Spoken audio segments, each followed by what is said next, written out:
Baik, Assalamualaikum warahmatullahi wabarakatuh. Sebelumnya, perkenalkan nama saya Irma Moretti, NIM 2301053006 dari kelas 3D D3TC. Baik, pada kesempatan kali ini saya akan membuat video mengenai laporan proyek akhir praktikum perencanaan antena dengan judul Desain Optimasi Antena Patch Wearable LoRa untuk pemantauan data vital pada Wireless Body Area Network menggunakan Machine Learning. Latar belakang, perkembangan pesat teknologi IoT telah mendorong integrasi berbagai perangkat pintar di dalam satu sistem komunikasi yang saling terhubung. Salah satu penerapan IoT yang berkembang sangat cepat adalah di bidang kesehatan, khususnya untuk pemantauan kondisi tubuh manusia secara real-time. Teknologi ini memungkinkan pengukuran tanda-tanda vital seperti denyut jantung dan suhu tubuh dilakukan secara kontinu, tanpa harus bergantung pada fasilitas kesehatan konvensional. Salah satu konsep penting dalam sistem pemantauan kesehatan modern adalah WBAN, yaitu Wireless Body Area Network, yaitu jaringan nirkabel yang terdiri dari sensor-sensor yang dikenakan pada tubuh manusia. WBAN memungkinkan data fisiologis dikirimkan secara nirkabel ke perangkat penerima untuk dianalisis lebih lanjut. Namun, tantangan utama dalam WBAN adalah keterbatasan daya, jarak komunikasi, ukuran perangkat, serta keamanan radiasi terhadap tubuh manusia. Untuk mengatasi tantangan tersebut, LoRa menjadi solusi yang sangat potensial. LoRa merupakan teknologi komunikasi nirkabel berdaya rendah dengan jangkauan komunikasi yang sangat luas. Mampu mencapai jarak hingga beberapa kilo dengan konsumsi energi yang minimal. LoRa beroperasi pada pita frekuensi tidak berlisensi di bawah 1 GHz, seperti 868 MHz dan 915 MHz, yang memiliki karakteristik propagasi yang baik serta penetrasi sinyal yang lebih tinggi dibandingkan frekuensi yang lebih tinggi. Hal ini menjadikan LoRa sangat cocok untuk aplikasi WBAN, terutama untuk pemantauan kesehatan jarak jauh. Kinerja sistem LoRa WBAN sangat dipengaruhi oleh antena yang digunakan. Antena berperan penting dalam menentukan jangkauan komunikasi, kualitas sinyal, dan efisiensi sistem secara keseluruhan. Pada aplikasi wearable, antena harus memenuhi beberapa kriteria utama, yaitu berukuran kompak, ringan, nyaman digunakan, memiliki efisiensi tinggi, serta aman bagi tubuh manusia. Namun, sebagian besar antena LoRa wearable yang telah dilaporkan dalam penelitian sebelumnya masih memiliki kelemahan, seperti ukuran yang relatif besar, gain rendah, efisiensi yang kurang optimal, atau hanya bekerja pada satu frekuensi tertentu. Selain itu, proses perencanaan dan optimasi antena konvensional umumnya bergantung pada simulasi gelombang penuh menggunakan perangkat lunak elektromagnetik seperti CST. Metode ini membutuhkan waktu komputasi yang cukup lama, terutama ketika dilakukan studi parametrik dengan banyak variasi desain. Oleh karena itu, diperlukan pendekatan alternatif yang lebih efisien untuk mempercepat proses optimasi tanpa mengorbankan akurasi hasil desain.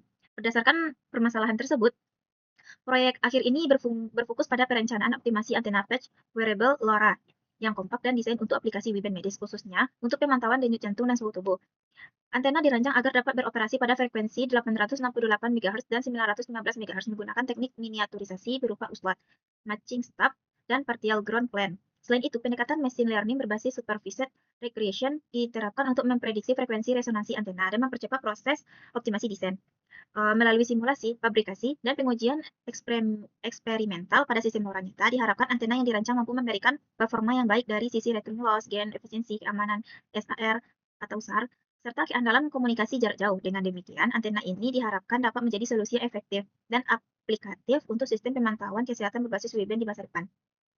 Selanjutnya yaitu masuk ke rumusan masalah. Yang pertama, bagaimana merancang antena patch LoRa yang kompak dan efisien untuk aplikasi WBAN.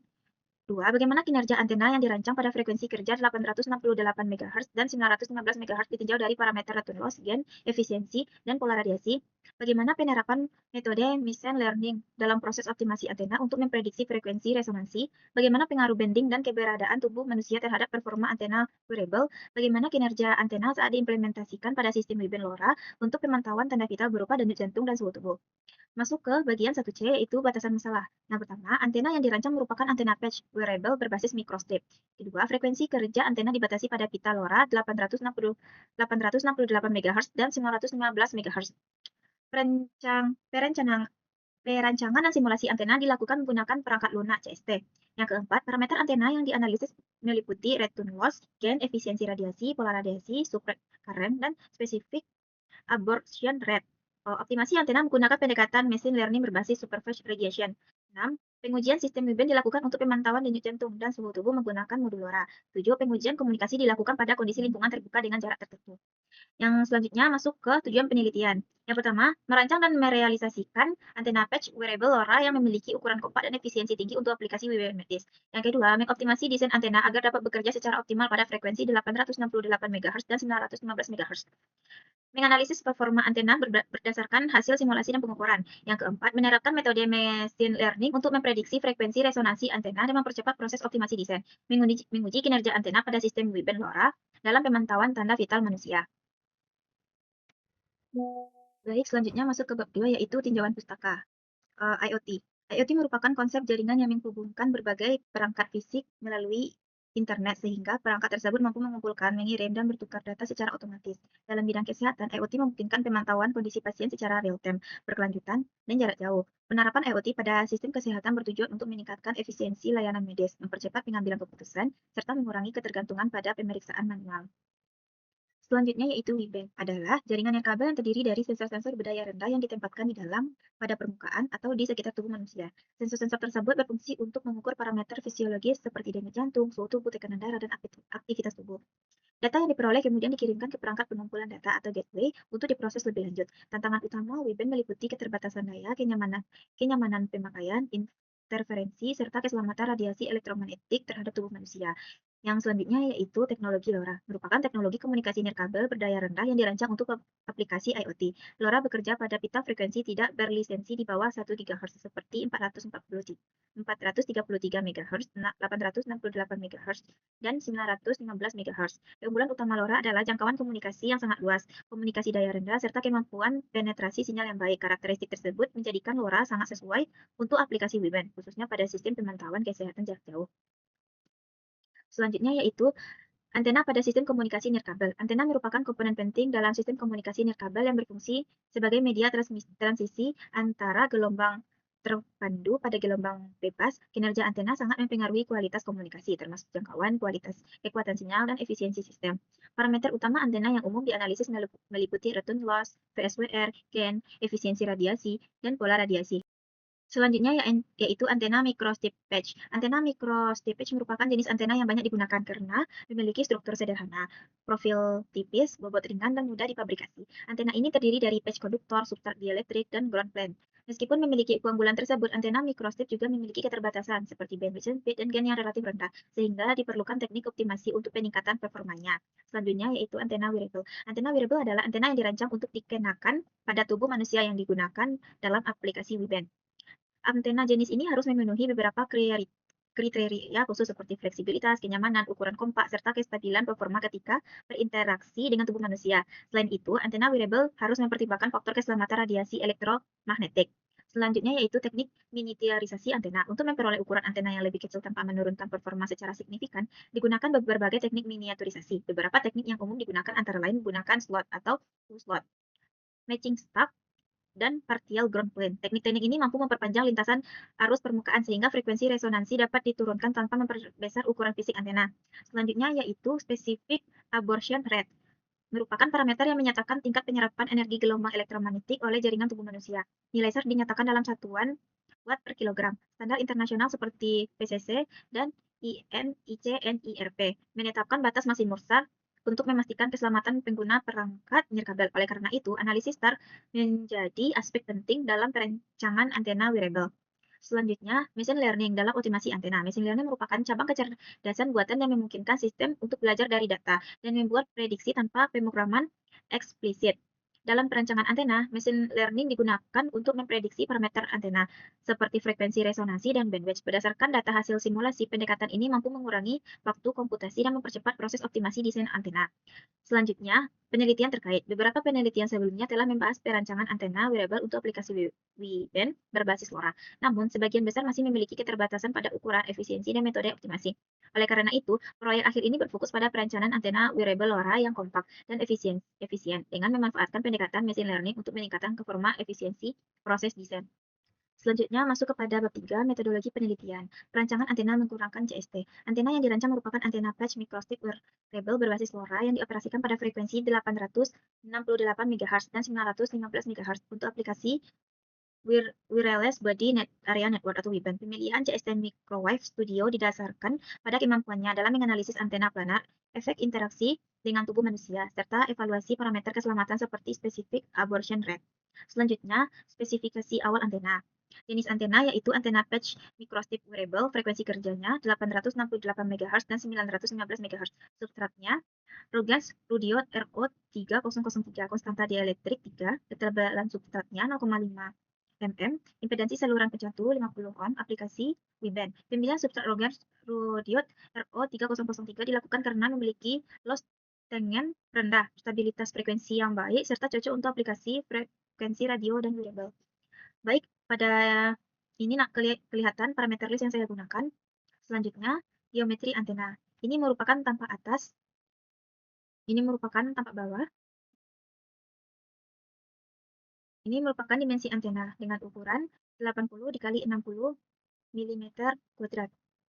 Selanjutnya di sini sudah ada port sinyal. Ini hasil dari S parameter before optimasi. Ini merupakan referensi impedansi before optimasi. Ini VSWR before optimasi. Ini impedansi before optimasi. Nah, selanjutnya ini ada juga S parameter after optimasi, referensi impedansi after optimasi, VSWR after optimasi, impedansi after optimasi. Dan ini merupakan file field-nya. Baik, masuk ke bab 4, analisa. Analisa S parameter, before dan after optimasi. Pada tahap awal, before, hasil S parameter menunjukkan bahwa frekuensi resonansi antena belum berada tepat pada target frekuensi 868 dan 915. Nilai return loss masih kurang baik karena berada di atas batas standar minus 10 dB.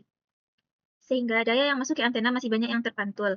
Hal ini menandakan pencocokan impedansi antara antena dan port 50 belum optimal. Setelah dilakukan proses optimasi, dengan melakukan penyesuaian dimensi patch, slot, serta posisi fade time, terjadi perubahan signifikan pada performa antena. Return loss berhasil turun melewati minus 10 dB, sehingga antena dapat memancarkan daya yang lebih efisien. Frekuensi resonansi juga menjadi lebih tepat mendekati target 868 MHz dan 915 MHz. Ini menunjukkan bahwa parameter geometri yang dimodifikasi berhasil meningkatkan performansi antena secara keseluruhan. Secara keseluruhan, perubahan pada S parameter menunjukkan keberhasilan optimasi dalam memperbaiki kualitas pencocokan impedansi serta minimalkan rugi pantul. Selanjutnya, analisa VSWR.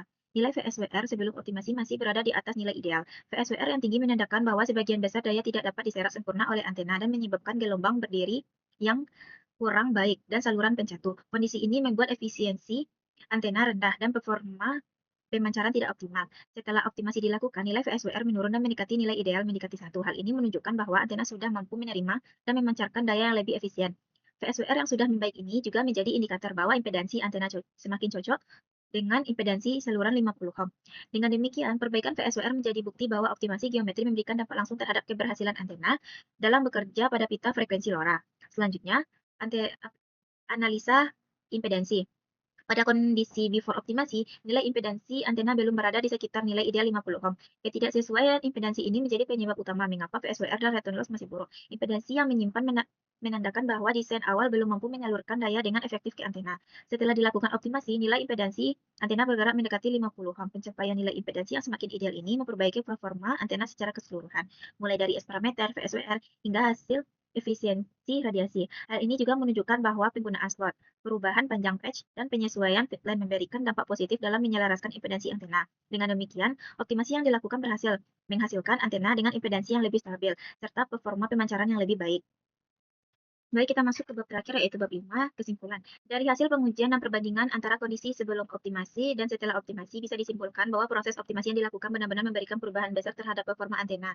Sebelum dioptimasi, antena belum bekerja dengan baik. Nilai return loss masih tinggi, VSWR tidak ideal, dan impedansi belum mendekati 50 ohm. Kondisi ini membuat antena kurang efisiensi karena banyak daya yang dipantulkan kembali dan tidak masuk ke antena dengan baik. Setelah dilakukan optimasi dengan memperbaiki ukuran patch, slot, dan posisi feed dan performa antena menjadi jauh lebih baik. Nilai return loss turun melewati minus 10 dB, artinya antena sudah jauh lebih cocok terhadap saluran pencatu. VSWR juga membaik dan mendekati nilai ideal, sehingga daya dapat disalurkan dengan baik lebih maksimal. Impedansi antena pun bergerak mendekati 50 ohm, yang menandakan antena sudah lebih stabil dan siap bekerja di frekuensi LoRa. Secara keseluruhan, proses optimasi terbukti berhasil membuat antena bekerja lebih efisien dan sesuai dengan kebutuhan komunikasi WBAN. Antena yang awalnya kurang optimal dan akhirnya menjadi lebih siap digunakan untuk aplikasi wearable berbasis LoRa. Baik, di sini saya akan juga menunjukkan hasil fabrikasi yang telah saya lakukan. Baik, ini hasil dari tampak depan dari desain antena saya. Untuk bagian bawah atau bagian belakang yang promnya tidak difabrikasi, karena pada saat ditunjukkan laporan jurnal ke Bapak, Bapak hanya menyuruh bagian tampak depannya aja. Baik, dari saya, maaf apabila ada kesalahan dan dalam pengucapan kata. Saya sudahi. Assalamualaikum warahmatullahi wabarakatuh.